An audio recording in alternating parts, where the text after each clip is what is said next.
Welcome to Royal Pride, and we're back from our summer break, ready to talk with some Eastern Hancock athletics. I'm Tim Rutherford here with Aaron Spalding, Eastern Hancock Athletic Director. Welcome, Aaron. Great to be here. Great to be back. Well, it's been a few months, and lots of work went on this summer with all of our programs. Summer camps for young kids all the way up to workouts with the high school students. And we've started our fall sports, having some pretty good success with some of the sports this fall as well. So we're going to try to touch on everything today, but we're going to start with boys tennis. Boys tennis, they're currently 2-5, but they've had some success from some of their players individually. Yeah, they've had a really tough schedule early on. For instance, just this past weekend, they participated in the county tournament with Greenfield, Mount Vernon, and New Pal. Had some other, played LaPel, LaPel is a perennial power. So they've had a tough schedule. They are competing. Our gentlemen who are playing for us this year, Duncan Cherry is a senior. He's our number one singles and has been for a couple of years. Cody Huff, just a freshman, is a lefty, two singles. It kind of brings back the day of John McEnroe, the old lefty. So hopefully he gets to that level of. Some of our listeners probably have no idea who John McEnroe is. No, wait a minute. Does he have the same attitude as John McEnroe? Well, hopefully not. He hadn't broke any rackets, I don't think. Because so I'm coming to the tennis matches because he was a hoot to watch. Ian White, juniors are three singles. Then our doubles team, Peyton Robertson and Jack Smith is our one doubles. And then Braden Ellis, who's new to Eastern Hancock, comes over from Tri. And Keegan Bowman is our two doubles. So getting better. Like I said, the competition has been really tough. So hopefully as that competition will pay off as the year moves forward.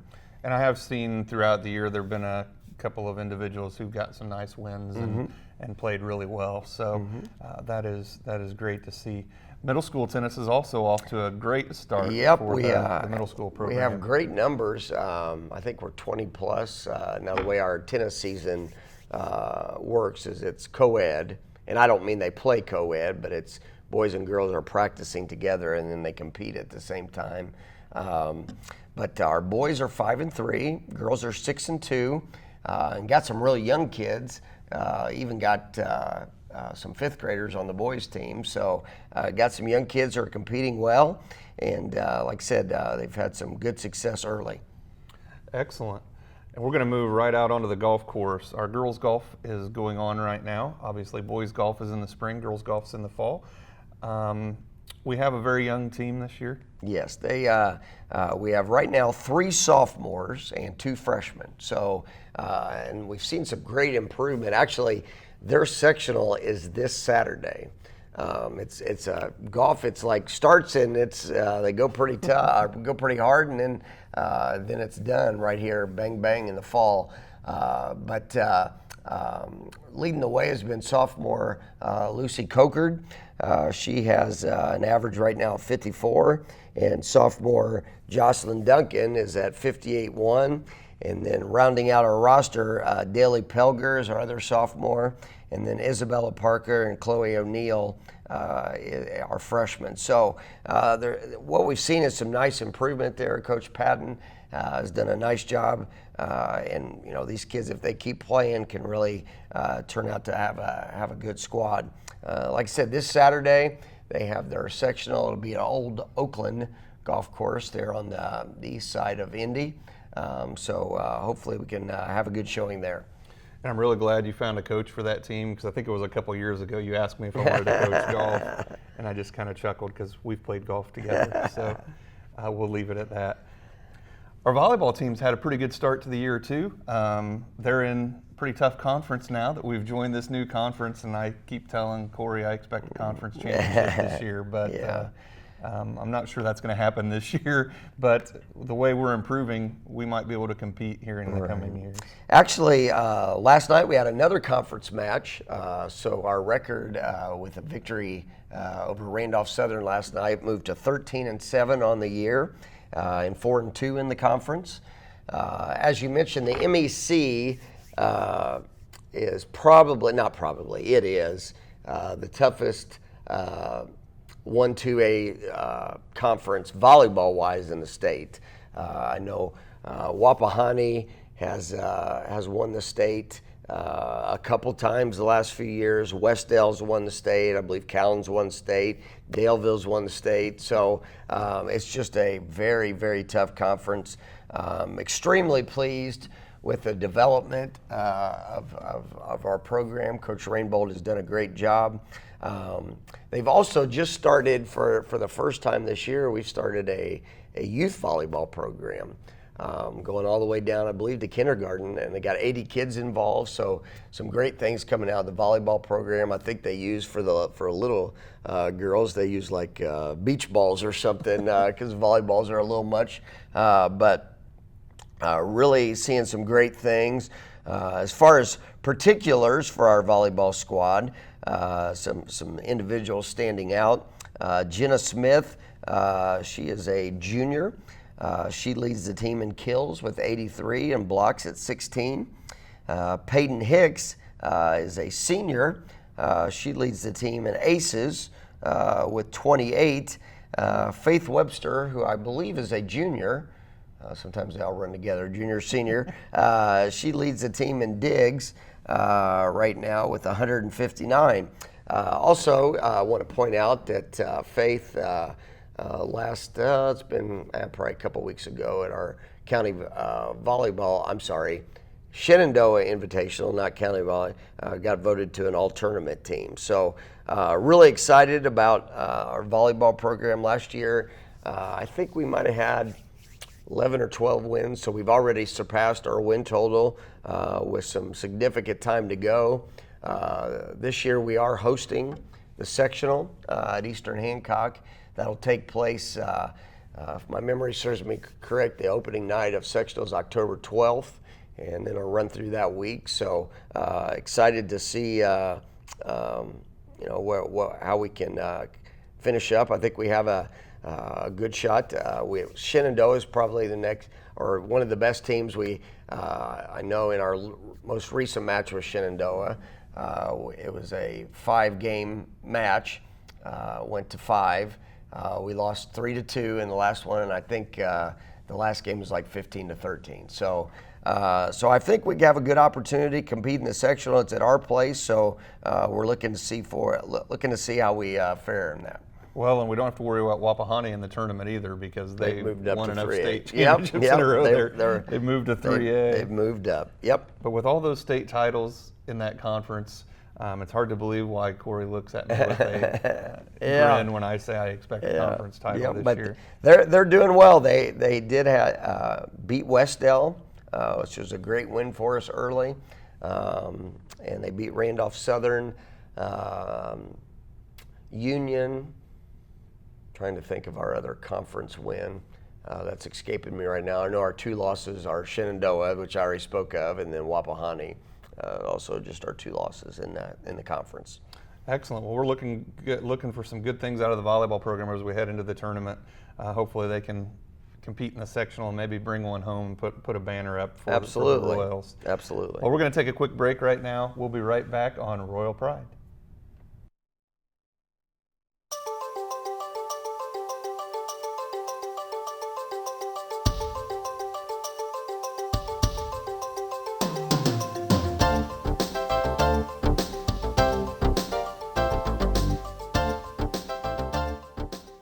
Carnegie's, a place to eat, is the place for exceptional dining in Greenfield. Enjoy our hand-cut steaks, fresh seafood, herbs and vegetables straight from our gardens, prepared with a northern Italian flair. Chef Ian and his staff welcome you as our guests to enjoy fine wines, dinners, and ambiance. Carnegie's is the place for your special event with a private room that seats 100. Perfect for your next party, business meeting, or wedding reception. We are located in the historic Carnegie Library in downtown Greenfield. We'll see you at Carnegie's. Welcome back to Royal Pride, and we're going to move out onto the cross-country course. And the boys and girls both are a fall sport with cross-country, and I think both have had a fairly decent start to the season. Yeah, they've both done well. At like I've mentioned before in this show, cross-country has moved mostly to an invitational type sport where you compete about once a week, and you have multiple schools you go. So we've been at several invitationals thus far. The boys are doing off to a really good start. They generally finish in the upper half of their invitationals. Probably their best finish was this past Saturday. Finished 4th out of 13 teams at Randolph Southern. The previous week at the Indiana Wesleyan Invitational, which is sponsored, I believe, by Marion High School, Skylar Schroep ran a 17:16, which is the 4th best 5K time in school history. And he has been our leading runner thus far. Will Huffman has not been far behind him. He has had several top 10 finishes in several of the invites. Those are generally medalists when you go to these invites, or your top 10. Will actually just ran his career best time this past Saturday at Randolph Southern. He ran a 17:49. So got some other kids doing a good job. Freshman Daniel Campbell, sophomore Nick Edwards. And we got a couple foreign exchange students who are stepping up. They're never run before, so they're kind of getting into it, but they're doing a nice job for us. And for those that may not know, 5K is 3.1 miles. That is correct. Sub 18 means they're running less than 6-minute miles for all three, and then that extra 10th. So that's pretty good. Yeah, it's moving at a good clip. I think they beat me. I thought maybe that's a 1 mile time there. Yeah, I think I might be able to get 2 in, maybe, in that one. Maybe. Might be tight by the time you get to the end of the second one. The girls, I think they did have an injury to one of their top runners. They lost 2 others. They lost 2 of their best runners from last year. Their top runner last year, Taylor Stein, has had some hip issues that have just not been able, and I don't think she's going to be able to make it back. We're hoping she gets back for track season, but that was a big blow. Anytime you lose your top runner, that's a big blow to your team. But we've got some veterans who've been really solid runners for us. Liberty Durham has been our leading runner. Her best time of the year so far is 22:42. Annie Floyd has been a solid runner for us for many years. She's at 23:22. So the girls are competing. They're doing just fine, and hopefully these girls can continue to get better and compete well. This year, both the boys and the girls, last year we took some time off for a conference. We didn't have a conference, but this year we get to compete in a conference meet again. We kind of had a stranglehold, especially on the girls' side. I don't think we ever lost when they were the MHC. So hopefully we do well in the MEC. That meet is coming up September 30th, Blue River. So we're looking forward to seeing what we can get with that. I did want to mention too, cross country. Now that I'm thinking about it, Gary Powers has been a long-time coach for us. Long time. He was coaching before I got there, and I've now been here 19 years. So has coached for an extreme amount of time. About 5 or 6 years ago, he was diagnosed with Parkinson's. And he has continued to coach that 5 years, but just right before the start of the year, he decided his health wasn't going to allow him. But I would be remiss if I did not talk about Gary and the great influence he had on athletics at Eastern Hancock, and what he's meant to our student athletes. He's mostly coached on the girls' side. Gary's coached, as I mentioned, cross country. He's coached track. He's coached girls basketball. One time he coached softball. He's just done a number of things, and we're going to miss him. He'll be back, to watch and help out here and there. But I really want to say thank you to Gary. Yeah, he's done a lot for Eastern Hancock in the coaching realms, and he was also a staff member there for several years too. Yep. And I think now he's participating in a boxing class that's supposed to help with. Yeah, and he's done that for a number of years. There's kind of interestingly, Parkinson's, one of the best ways of training is similar to how a fighter trains. They call it rock steady boxing, which just helps them with their movements. I know Hancock Wellness, one of our partners, has just opened up a program here in Greenfield for rock steady boxing for Parkinson's patients. And Gary's been involved in that for a number of years. Excellent. Well, thank you, Gary, and we're going to move out to the football field. We've had a pretty good start to the year with our boys out there. 3-1. Lost the opener.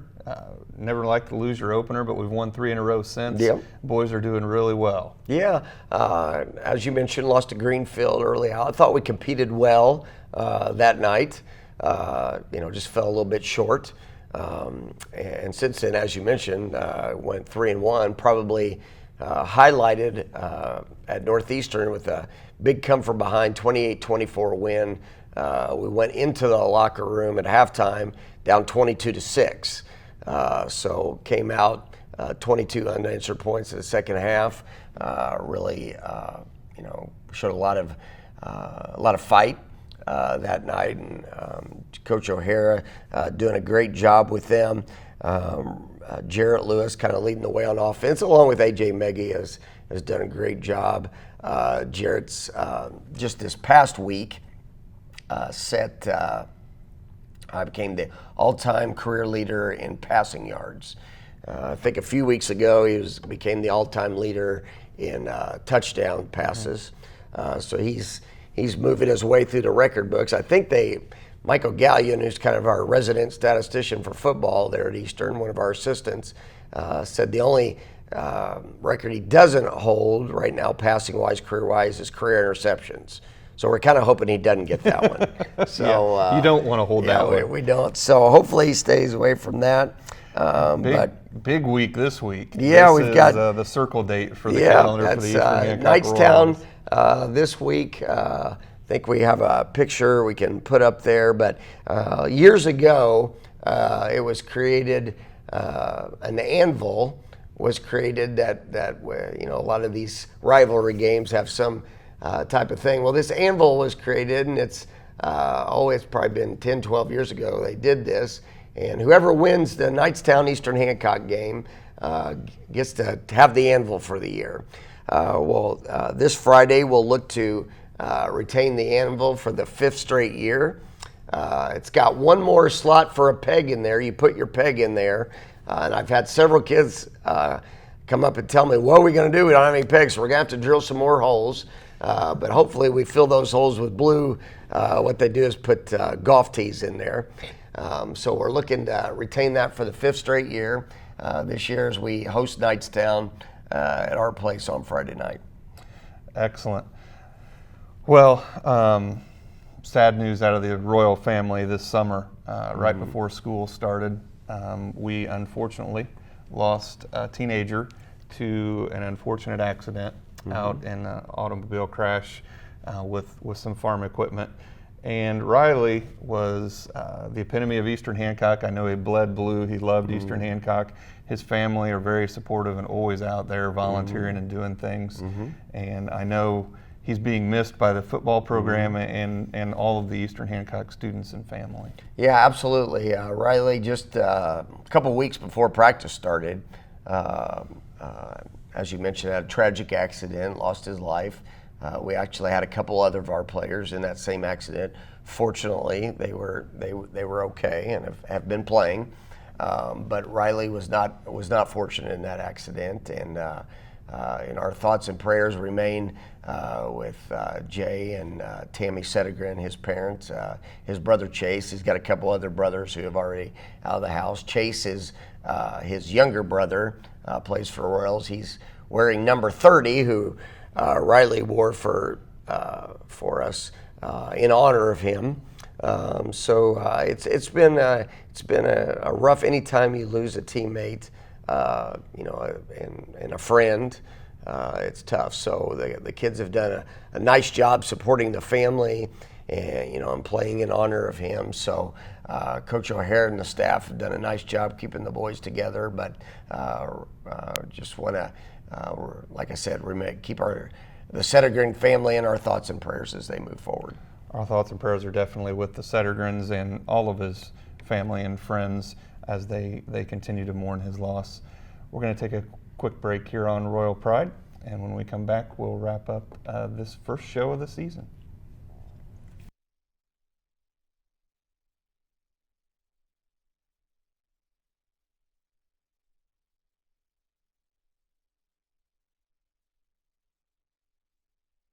Hi everyone, I'm Matt, the Ninestar Energy Advisor.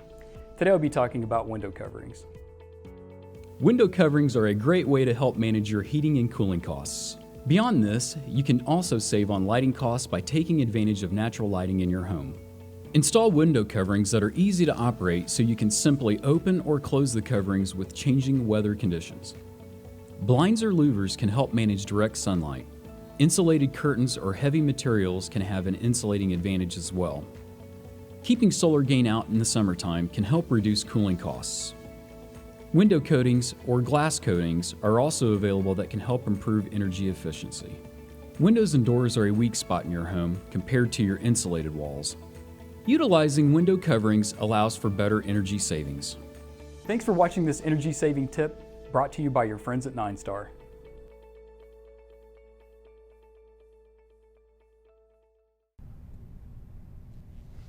Welcome back to Royal Pride. And here in this last segment, we're going to talk a little bit about our athletic vision and what's going on with that. Through the first month and a half of school here, we've had several Royal Pride Athletes of the Week who have been named, as well as a couple of activities for Royal Pride for parents as well. Yeah, we've had thus far this year, well, let me back up. Every week we try to recognize an athlete who is not necessarily the greatest, in their sport, scored the most touchdowns or had the most kills in volleyball or shot the lowest score in golf. Now, it could be that person, but just a kid who is doing something right, working hard in practice, being a great teammate, doing a good job in the classroom, all the things that we want from our athletes. So we recognize each one of those. Our coaches nominate them, and we recognize one a week. So the 5 athletes thus far this year: Jocelyn Duncan from our golf team, Michaela Law from our girls cross country team, Duncan Cherry from our boys tennis team, AJ Meggie from our football team, and Haley Hedrick from our volleyball team have been our Royal Pride Athletes of the Week. And as I mentioned, we'll recognize more and more athletes as the year goes on, and just like I said, we want to highlight those kids who are doing stuff right.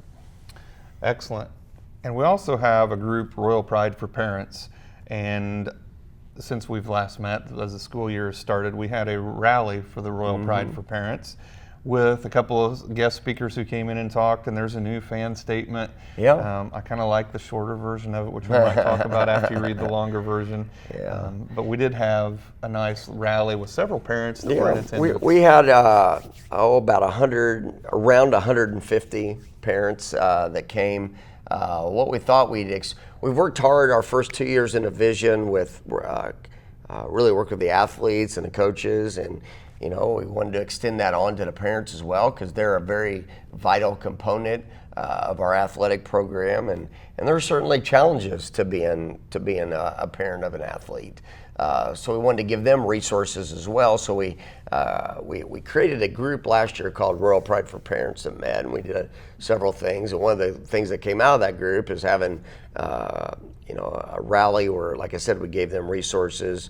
I had a couple speakers that night. We welcomed Greg Tonagle, who is the head men's basketball coach at Indiana Wesleyan University. Won a couple national championships at the NAI level, and just a great man. And then Ryan McCarty, local minister from Wilkinson Church of Christ, is also a very good athlete himself. He was a Division II baseball pitcher, and but anyway, had a couple speakers, did a great job. We had some giveaways. We gave away a couple free athletic passes, free transportation fee, so some good giveaways along with some apparel and some things from some businesses. So we tried to bribe them to get them there. And then unveiled, our Royal Pride for Parents worked really hard on coming up with a statement of kind of what, not necessarily just for parents, but as spectators in general, we wanted them just to kind of something that we're aiming towards when we're at contest, whether it be baseball games, football games, volleyball matches, whatever. And then we're having parents sign this statement, saying they're on board, and because sometimes we all get in the heat of the moment, and we, sometimes have a hard time, controlling our emotions. So we just wanted a reminder to ourselves of what we're doing. So I'll read the statement they came up with. I think it's a very good one. It's, Royal Pride fans understand that as spectators, we are role models, and our behavior is a reflection of our community. We will not criticize players, coaches, or officials. We will support and encourage all student athletes by letting players play, coaches coach, and officials officiate. We will act in such a way that sporting events at Eastern Hancock will be a positive experience for all. So, like I said, I thought it was a good statement, and hopefully it serves as a good reminder for us. I would have voted for Mitch Blocker's version of that. Don't be a donkey. Yeah, one of our Royal Pride parents said he'd like to condense it a little bit. So, and the signs would have been cheaper to make if that it was probably just that phrase. Could have put it on business cards and everything else. The parents could have handed out to other parents. Yep. Hopefully wouldn't have had any fights in the stands with that. But the athletic boosters, the Royal Pride for Parents, lots of good things going on. Our athletic boosters are another very integral part of our school corporation and our athletic programs. They have some fundraisers in some ways. They do. Right now in the fall, what they're doing, they have a family sponsored drive where there's, I believe, there's a gold sponsorship, it's $100. There's a blue sponsorship, or a royal sponsorship, I guess not blue, for $50, and there's a white sponsorship for $25. So they have that drive going on now. Not to mention business, corporate sponsors. There's various levels of sponsorship. So if anybody is interested in that, they also are selling pork burgers at various events. This past Saturday, they sold pork burgers. There was a tree auction at Eastern Hancock in partnership with Charlotte Creek Nursery. Very successful, and the boosters were there selling pork burgers. They'll be doing it at some football games, those types of things. So they're doing a good job there. All right, as we wrap up the show, this first show of the season, first show of the year, our athletic vision, this year's focus, there are 4 areas of focus, and you've put them on dog tags for the students even, so hopefully they can continue to remember those. Yep. Our 4 things we're focusing on, and I kind of tried to do it in a fun way, was remember the ignoramus rule after Cracker Barrel little things said you're an ignoramus. But basically that's think before you act. We want our kids to, before they do something, because we know as teenagers sometimes we may not do a lot of thinking before we do something, so we want them to think before we act. The other one, the next one is Cowboy Bob and social media. When I was growing up, there was a guy who hosted a show called Cowboy Bob. It always said, if you don't have anything nice to say, then don't say anything at all. So we want to translate that to social media. If they don't have something nice to say, they probably just need to keep their fingers quiet and not do that. Encouraging great body language, not just our words, but how we act and what our body shows. And then the last thing is just be coachable. We want our kids to really want to be coached and crave that. Excellent. And just as we wrap up here, the service projects for the fall, past Saturday, the girls volleyball was at the Fish Fry, and on October 11th, our athletes will be at the Nameless Creek Youth Camp again this year to do those. Yep. Well, that's our show for today. Thank you for joining us, and we will see you next time here on Royal Pride.